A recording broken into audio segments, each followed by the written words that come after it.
प्रथम यज्ञ भूखंड धरा पे आर्य का आगाज है।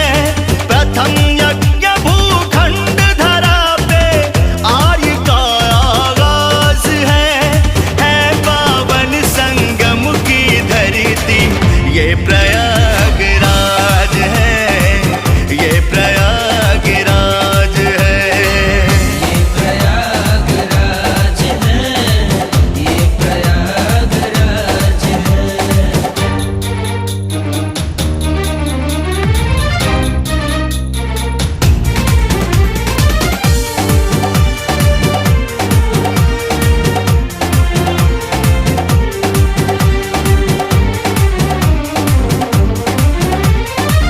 कण कण में भगवान बसे हैं, पग पग स्वर्ग से